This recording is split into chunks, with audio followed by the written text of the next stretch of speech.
Hello అండి, అందరికీ good morning. Welcome back to my channel. ఇవాళ సండే కదండి. సండే అయితే కొంచెం లేట్గా లేచాము. లేచిన తర్వాత అయితే ఇంట్లో వర్క్ అంతా చేసేసుకొని టిఫిన్ కోసం అయితే ఇలా పెద్ద ఇడ్లీలు వేసుకున్నానండి. అలాగే దీంట్లో కాంబినేషన్ చట్నీ అయితే వచ్చి బాంబే చట్నీ చేశాను.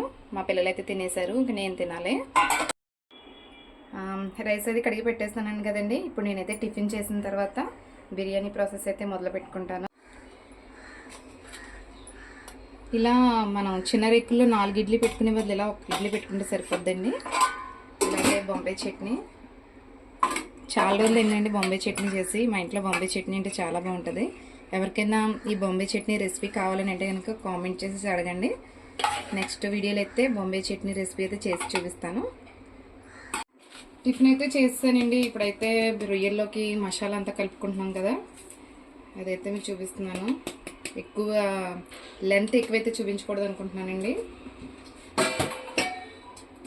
ఇంకేంటండి, ఈ మధ్య నేను కొంచెం లాంగ్ వీడియోస్ తగ్గించాను. చాలామంది అడుగుతున్నారు గార్డెనింగ్ వీడియోస్ చూపించండి నేను. ఇక్కడైతే ఎండలు అయితే మాకు చాలా దారుణంగా ఉన్నాయండి. కనీసం మొక్కల పువ్వులు కాదు కదా, వాటిలో అవి వాడిపోతున్నాయండి. అదొకటి మాకు వాటర్ సమస్య కూడా ఉంది ఇక్కడ. ఏంటో అర్థం అవట్లేదండి. మీ ఊర్లో ఎండలు ఎలా ఉన్నాయండి? ఆల్రెడీ నేను లైవ్లో అడుగుతున్నాను, చాలా దారుణంగా ఉన్నాయని చెప్తున్నారు అందరూ కూడా. ఎండాకాలం కదండి, సమ్మర్ ఎండలు ఎక్కువ దంచిగా పడుతున్నాయి కాబట్టి కొంచెం కారం తగ్గించేసుకుందామండి. ఇప్పుడు ఇందులోనే కొంచెం నిమ్మకాయ కూడా యాడ్ చేసుకుంటున్నానండి.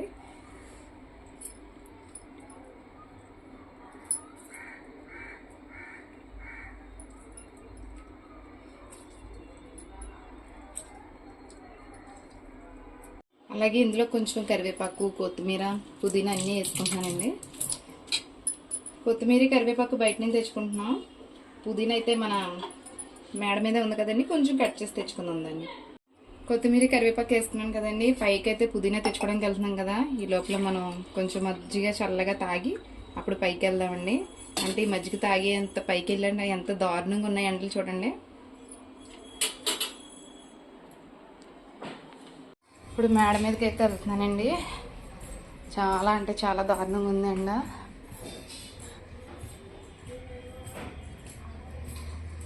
బాబోయ్, అసలు ఇది ఎండ అంటారా? నరకం ఎక్కడో లేదండి, ఎండలోనే ఉంది. చూసారా పుదీనా కూడా ఎండకి ఎలా అయిపోయిందని. నేను ఇప్పుడు దీన్ని మనం కొంచెం కట్ చేసుకుందాం. చేతితోటే కత్తిరితో కట్ చేసుకుని స్మూత్గా తీసేంత నుంచునిలా కూడా లేదు ఎండ ఇది. కాబట్టి చేతికి దొరికినట్టుగా తెంపుకుని వెళ్ళిపోదాం. సారీ అండి, మొక్కల్ని హట్ చేయడం నా ఉద్దేశం కాదు. కాకపోతే కిందన కాళ్ళు సుర్రమంటున్నాయి. చెప్పులు కూడా వేసుకోకుండా వస్తాను నేను. ఇంత ఎండలో చూసారా మన రోజు, అది మటుకు చాలా క్యూట్గా ఉంది. పైనుంచి తెచ్చిన పుదీనా అయితే కడిగి చిన్నగా ముక్కలు కట్ చేసుకుంటున్నానండి. అసలు నుంచునేలా కూడా లేదండి బాబు, అంత దారుణంగా ఉందండి. అందుకే గబగబా పారిపోయి వచ్చేసాను.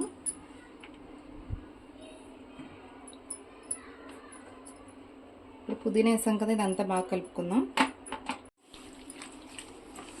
స్పూన్తో గట్టితో కలిపి కంటే కూడా మనం ఇలాగా చేతితో కలుపుకుందాం. ఇవన్నీ కలిపిన తర్వాత అప్పుడు లాస్ట్లో పెరుగు యాడ్ చేసుకుందాం.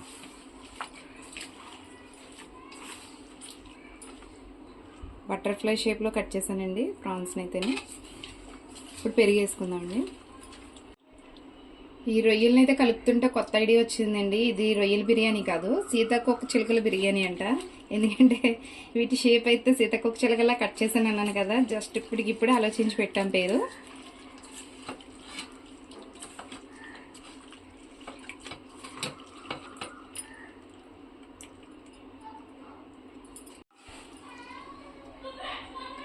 మొత్తం మసాలా అంతా కలిపేస్తున్నాం కదండి. దీన్ని అయితే కొంచెంసేపు పక్కన పెట్టుకుని ఈ లోపల మనం బిర్యానీ గ్రేవీ కోసం ఉల్లిపాయ, టమాటో అన్నీ వీటిలో కూడా కొంచెం టమాటో యాడ్ చేసుకుంటానండి.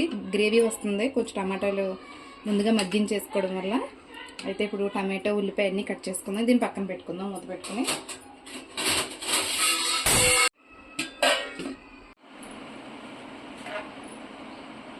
నేనైతే కాయగూరలు కట్ చేసేటప్పుడు ఇలా కింద కూర్చుని ఎదురుగా టీవీ పెట్టుకుని ఇలా కాయగూరలు కట్ చేస్తే నాకు చాలా ఇష్టం.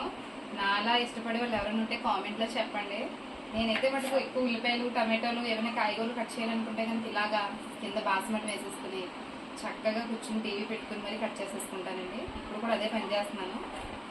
టమాటోలు ఉల్లిపాయ అన్నీ కట్ చేసుకుంటున్నాను.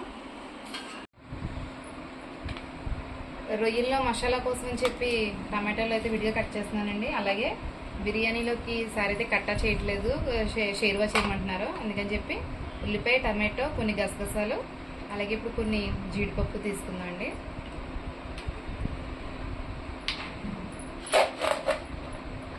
బాగా అడుక్కి వెళ్ళిపోయినాయి జీడిపప్పు, కిస్మిస్లు ఏమో పైన ఉండిపోయినాయి, నేను పెట్టుకోవాల్సి వస్తుంది. ఇది అయిపోయింది కదా. ఇప్పుడు వీటిలో అయితే కొంచెం పసుపు వాటర్ అది యాడ్ చేసుకుని కొన్ని మసాలా సామాన్లు యాడ్ చేసి పొయ్యి మీద పెట్టుకుంటాం. అలాగే ఇప్పుడు రైతాలోకి అయితే ఉల్లిపాయలు కట్ చేసుకోవాలి చిన్నగానే. గ్రేవీ కోసం ఉల్లిపాయ టమాటోలు అయితే ఉడకబెట్టేసుకుని పక్కన పెట్టేస్తున్నానండి. గిన్నె అయితే పెట్టుకున్నానండి. ఇప్పుడు బిర్యానీ కోసం నెయ్యి తీసుకుంటున్నాను. ఇది ఇంట్లో మనం తయారు చేసుకుంది, ఒక క్యాన్లో స్టోర్ చేసుకున్నాను. ఇప్పుడు దీన్ని కొంచెం వేసుకుందాం.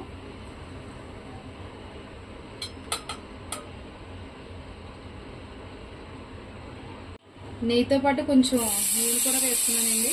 ఇప్పుడైతే మనం ఇందులో కట్ చేసుకున్న టమాటాలు వేసుకున్నాం.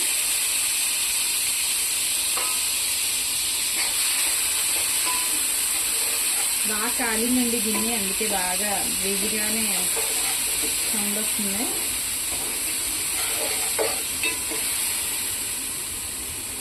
ఈ టమాటాలు మగ్గిన తర్వాత మనం రొయ్యలు కలిపి పెట్టినాం కదండి మసాలా, ఇదైతే వేసుకున్నాం. టమాటాలు బాగా మగ్గాలండి. కలర్ చూసారా, టమాటాలు పెట్టేనండి కలర్ వస్తుంది. అలా వేసామో లేదు అప్పుడే కలర్ అలా దిగిపోయిందని. ఇప్పుడు అలాగే మనం టైం వేస్ట్ చేసుకోకుండా బిర్యానీ కోసం చెప్పి నేను రైతా కలిపేసుకున్నాను. చిన్న ముక్కల కింద కట్ చేసిన ఉల్లిపాయలు, ఇందులో కొంచెం పుదీనా, సాల్ట్, కరివేపాకు కొంచెం యాడ్ చేసి పక్కన పెడతాను. ఇంతకుముందు ఇది మీకు చూపించినప్పుడు మర్చిపోయానండి, ఇందులో వెల్లుల్లిపాయలని అల్లం కూడా యాడ్ చేస్తున్నాను. చూసారా, అల్లం ముక్కలు వెల్లుల్లిపాయలని. ఇప్పుడు ఇదంతా బాగా చల్లారిన తర్వాత మిక్సీ పట్టుకోవాలి మనం. ఇప్పుడు మనకి టమాటాలు అలాగే కుక్ అవుతూ ఉంటాయి, ఒక పక్కన రైతా కలుపుకుంటున్నాం. అంటే టైం వేస్ట్ చేసుకోకుండా ఎక్కడ ఖాళీ లేకుండా చేసేస్తున్నాం అనుకోండి, ఫ్రీ అయిపోవచ్చు మనం. ఇప్పుడు ఈ ఉల్లిపాయలను అయితే పేస్ట్ చేసుకున్నాం మిక్సీ జార్లో తీసుకుని. టమాటాలు అయితే మెత్తగా మగ్గిపోయినాయి కదండి. ఇప్పుడు మనం కలిపి పెట్టుకున్న మసాలా కూడా వేసేసుకుందాం. ఆ తర్వాత పక్క స్టవ్ మీద రైస్ కూడా పెట్టేసుకుందాం.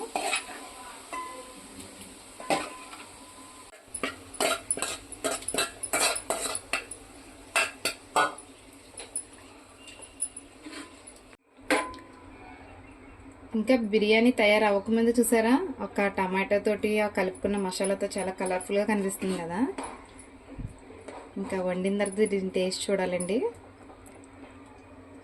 ఇప్పుడైతే కొంతసేపు మూత పెట్టుకుని ఆ వాటర్ అంతా ఇంకిపోయిన తర్వాత ఇప్పుడు రైస్ యాడ్ చేసి లోపల రైస్ కూడా పెట్టుకుందాం పక్కన. రొయ్యలు మసాలా అయితే పక్కన స్లోగా కుక్ అవుతుందండి. ఈ లోపల నేను పక్కనైతే రైస్కి వాటర్ అన్ని మసాలా అన్నీ వేసేసుకుని పెట్టేసుకున్నాను. అలాగే ఇందులో కొత్తిమీర కూడా వేసేసుకుంటున్నాను. ఈ రైస్ కుక్ అయిన తర్వాత అందులో వేసేసుకోవడమే మనం. ఈ లోపల నేను గ్రేవీ ప్రిపేర్ చేసేసుకున్నాను, అలాగే రైతా అన్నీ కూడా ప్రిపేర్ చేసేస్తున్నాను. ఇంకా ఓన్లీ బిర్యానీ రైస్ ఒకటి అందులో మసాలాలు వేసుకుంటే సరిపోద్ది. రైస్ అయితే ఉడికిపోయిందండి. పక్కన మసాలా కూడా మొత్తం వాటర్ అంతా ఎగిరిపోయింది, మసాలా మిగిలింది. ఇప్పుడు మనం ఇందులో రైస్ యాడ్ చేసేసుకుందాం.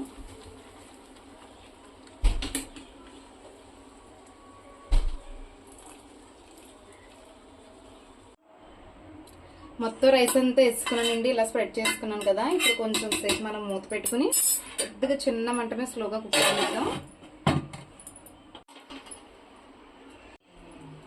బిర్యానీ అయితే అయిపోయిందండి. ఇప్పుడైతే టేస్టింగ్ టైం.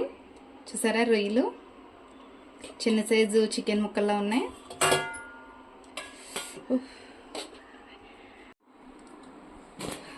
మన బిర్యానీ అయితే రెడీ అయిపోయింది కదండి. ఇప్పుడు దీన్ని అయితే చాలా వేడిగా ఉంది, అయినా సరే మీకోసం కొంచెం అయితే టేస్ట్ చేద్దాం అనుకుంటున్నాను.